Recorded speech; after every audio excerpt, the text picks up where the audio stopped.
बिस्मिल्लाहिर्रहमानिर्रहीम। मोहतरम सामीन, यकीनन आप लोग खैरोफियत के साथ होंगे। तारिक लब्बैक के हवाले से एक दिलचस्प वीडियो मैं आज की वीडियो में आपके सामने शेयर करना चाहूँगा।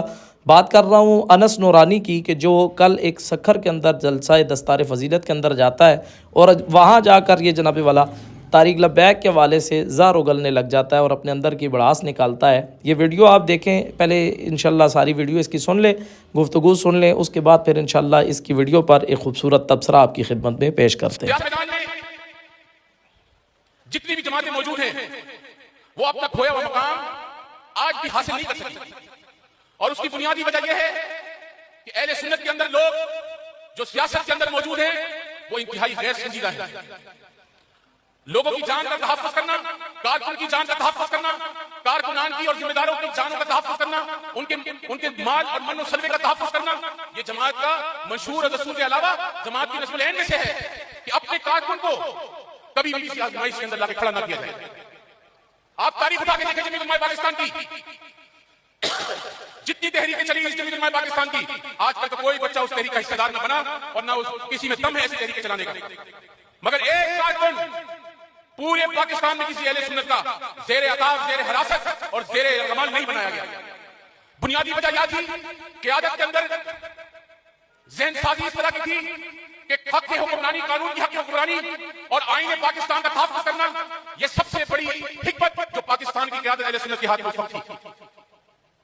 बड़े बड़े हमले हुए, बड़े बड़े हमले हमारे घर पे आए दिन हमले होते थे, मगर हमारी क़यादत ने किसी कारकुन को कभी भी मुस्तैल होने के लिए और तशद्दुद की रास्ता इख्तियार करने के लिए कहा।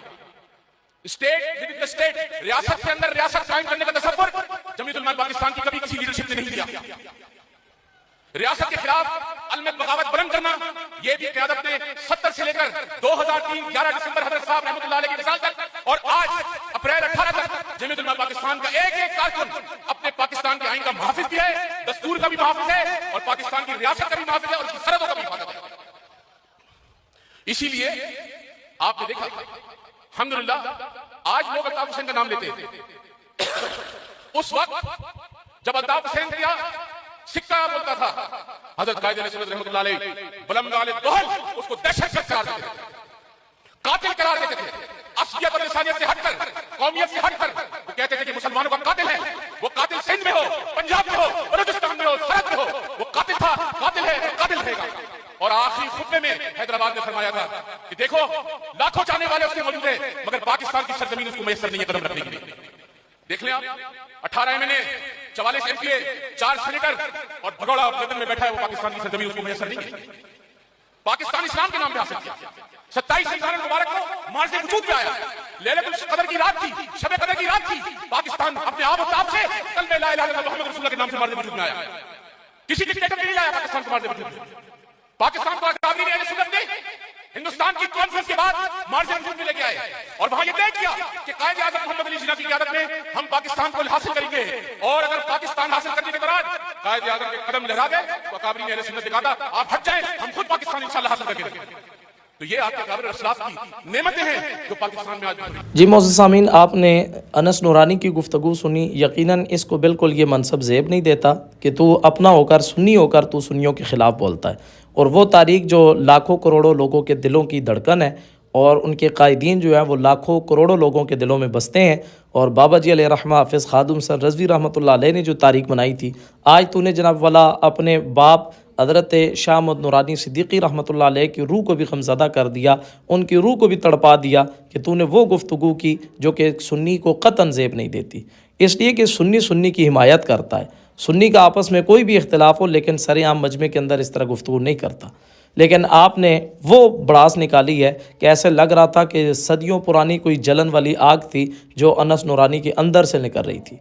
और फिर ख़ुद को देखे और उनको देखे कि जो उनके लीडर का, जो इनके एक कैंडिडेट का मुकाबला नहीं कर सकता, उससे भी इलेक्शन में पीछे रह जाता है कराची के अंदर, तो फिर कायदीन की तो शान ही वराउल वरा है, उनके साथ ये मुकाबला कैसे कर सकता है। तो मोहतरम सामीन, ये सिर्फ़ और सिर्फ हसद की आग है, जलन की आग है और गैरों की तरफ से डाली गई एक अड्डी है, जिसका जनाब वाला सबूत इस अनस नूरानी की इस गुफ्तगू की सूरत में नज़र आ रहा है कि ये सिर्फ़ और सिर्फ उस गुफ्तगू को उस गैरों की अड्डी की वजह से जो है वो बयान कर रहा है। और गैरों को खुश करने के लिए जो है तारिक लब्बैक को दहशतगर्द और पता नहीं क्या से क्या कह रहा है।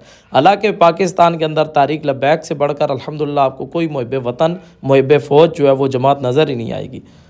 हर मौके पर वो जनाब वाला बयान देते हैं कि हम पाक फ़ौज के शाना बशाना खड़े हैं, हम मुल्क पाकिस्तान की सरहदों की हिफाजत के लिए भी तैयार हैं, हम जनाब वाला हर प्लेटफार्म पर मुसलमानों की मदद के लिए तैयार हैं। तो इनको कोई जनाब वाला इंतहा पसंद कैसे कह सकता है?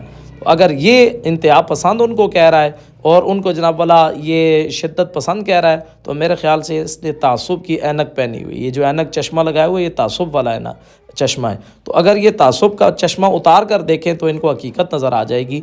और फिर बाद में बाबा जी के शागिर्द जो थे मुफ्ती हक सिकंदरी जो है, मुफ्ती हक नबी सिकंदरी जो है, उन्होंने खूबसूरत तरीके से वहीं जाकर इसकी छतरोल भी कर दी और कहा कि तू उनके बारे में बातें करता है, हम इसी स्टेज पर बैठकर बाबा जी की शान में नारे भी लगाएंगे और ताजदार ख़त्म नबूवत के नारे भी लगवाएंगे, जो कि तारिक लब्बैक की पहचान अल्हम्दुलिल्लाह बन गया। और फिर इसका मुँह जो था उस वक़्त देखने के काबिल था कि मैंने क्या किया और मेरे साथ क्या हो गया।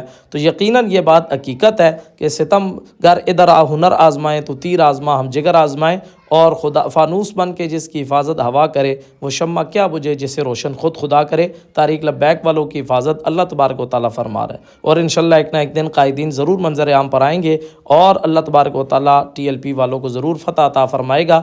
और इस तरह के मुखालफत में बयान देने वाले लोग जो हैं वो बयान देते रहें, इनके बयानात से कोई फ़र्क नहीं पड़ता। इसलिए कि चाँद को देख कर अगर कोई थूके तो वो थूक उसके मुँह पर आता है, तारों को देख कर कोई बंदा भौंकने लग जाए तो उसको चांदनी के अंदर कोई फ़र्क और मांद नहीं पड़ती, चांदनी उनकी वो अपनी जगह पर बरकरार है, लेकिन इनकी असलियत का पता चल जाता है। तो यही जुमला मैं इनसे कहना चाहूँगा कि डरो खुदा से, होश करो, कुछ मकर और रिया से काम न लो, या इस्लाम पे चलना सीखो या इस्लाम का नाम न लो। एक नई वीडियो में दोबारा आपकी खिदमत में हाज़िर होंगे, तब तक के लिए हमारे चैनल को सब्सक्राइब ज़रूर कीजिएगा, बेल का आइकन भी प्रेस कर लें ताकि आने वाली लेटेस्ट वीडियो बर वक्त आपकी खिदमत में पहुँच सके। अस्सलामु अलैकुम वरहमतुल्लाहि वबरकातुहू।